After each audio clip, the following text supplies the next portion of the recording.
कोरेगाव भीमा विजयस्तंभ शौर्य दिन. नमस्कार. आज आपण संग्राम भीमा कोरेगाव याचा थोडक्यात माहिती घेणार आहोत. भीमा कोरेगावच्या विजयस्तंभातील महार सैनिकांच्या पराक्रमाला व बलिदानाला आदरांजली वाहून त्यांच्या दैत्यदीप्यमान विजयाचे स्मरण करण्यास दिवस. असे काय घडले की इंग्रजांनी येथे महार सैनिकांच्या स्मृतिप्रित्यर्थ विजयस्तंभ उभारला. या स्तंभाला 1/1/1927 रोजी डॉक्टर बाबासाहेब आंबेडकरांनी भेट देऊन या मानवंदना दिली.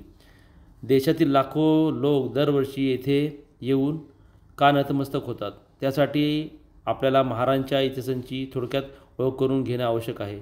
महार हे मूळचे नागवंशी असून त्यांच्या दैत्यदीप्यमान पराक्रमाचा इतिहास आर्यपूर्व काळापासून आहे. भारताला प्राचीन काळात राजकीय क्षेत्रातील कीर्ती व गौरव प्राप्त झाला. त्यांचे संपूर्ण श्रेय अनार्य नागांना आहे. अलीकडेच्या काळात विचार केल्यास 1475च्या दरम्यान महाराजांच्या पराक्रमावर खुश होऊन बिदरचा बादशाह तिसरा मोहम्मद शाह याने 52 हक्काची सनद दिलेला उल्लेख आहे. शिवाजी महाराजांनी जातीभेदाला तिरंजली देऊन समस्त सैनिकांना मावळा संबोधून महाराजांची मोक्याची जागा नेमणूक केली. त्यांच्यावर अनेक जबाबदारीची कामे सोपवण्यात आली होती. महाराष्ट्रातील लेण्यामध्ये पुरुषांसाठी महारठ्ठ आणि स्त्रियांसाठी महारठ्ठी असा उल्लेख सापडतो. शूर महार सेनापतीमध्ये आगेनिकनाक, कफनाक, रामनाक, सिद्धनाक यांची नावे आहेत. औरंगजेब दक्षिणेत आल्यानंतर त्यांच्या मराठ्यांबरोबर दीर्घकाळ लढा चालला. या लढ्यामध्ये इतरांबरोबर महार सैनिक देखील होते.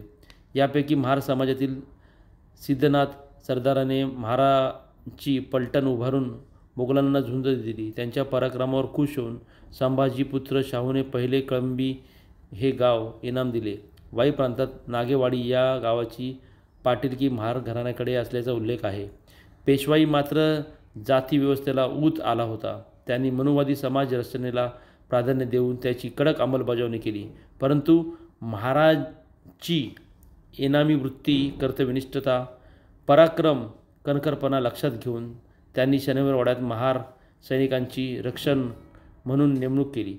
त्याच्यातील गणपत गण्या नावाचा सुंदर देखणा आणि धिप्पाड महार होता. त्यांच्यावर शनिवारवाड्यातील एक स्त्रीचा जीव जडला. ही गोष्ट पेशव्यांना समजली. मूळताच पेशव्यांच्या राजवटीत जातीदोष चरणसीमा गाठली होती. त्यात एका महारांचे राजवाड्यातील स्त्रीचे संबंध असल्याच्या घटनेमुळे पेशव्यांचे पित्त खवळले नसते तर नवलच.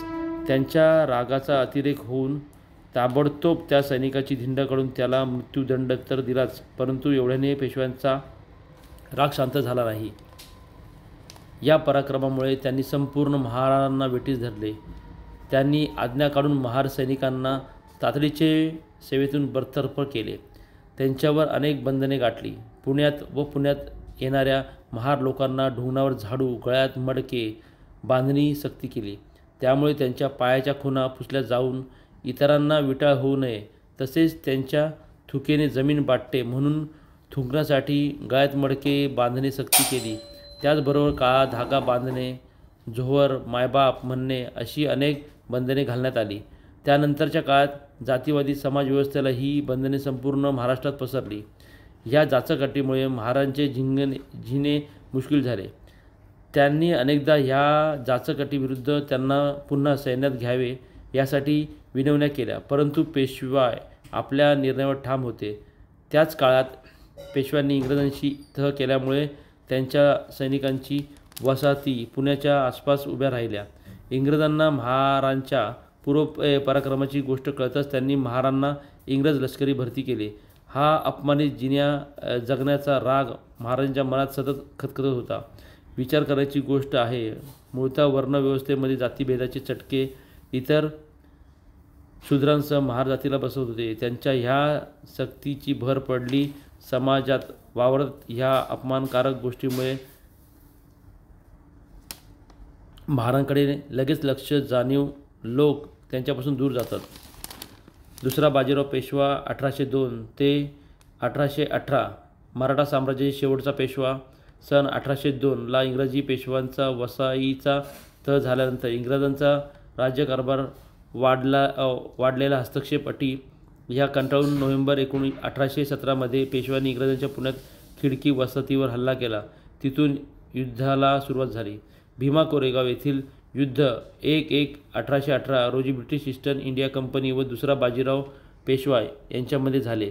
त्यावेळी सुमारे 2500 ते 28,000 पेशव्यांनी सैन्य व इंग्रजीचे दुसरे बॉम्बे नेटिव्ह इन्फंट्री बटालियनचे 500 महार व इतर घोडदळ मिळून एकूण 834 सैनिकांसह मैदानात उतरले होते. त्यांचे नेतृत्व कॅप्टन फ्रान्सिस एफ स्टॉन्टिनने केले. या लढाईत महार सैनिकांनी देदीप्यमान पराक्रम गाजविला. त्यांच्या मनातील डुंगणावरील झाडू, गळ्यातील मडके ह्या पेशवाईच्या सक्तीचा राग उफळून आला. त्यांनी पेशव्याच्या सैनिकांनी करो या मरो या निर्धाराने प्राणांची बाजी लावून झुंज दिली. त्यांच्या पराक्रमाने इंग्रजांनी पराभूत होण्यापासून वाचवले. त्याचबरोबर इंग्रजांना होणारा नरसंहार देखील थोपवण्यात ते यशस्वी झाले. या युद्धानंतर पेशव्यांच्या सत्तेत अस्त झाला. पेशव्यांच्या व इंग्रजांच्या सैन्याची संख्या पाहता महार सैनिकांनी किती चिवटपणे तसेच जिवंतची बाजी लावून लढले असतील याची कल्पना येते.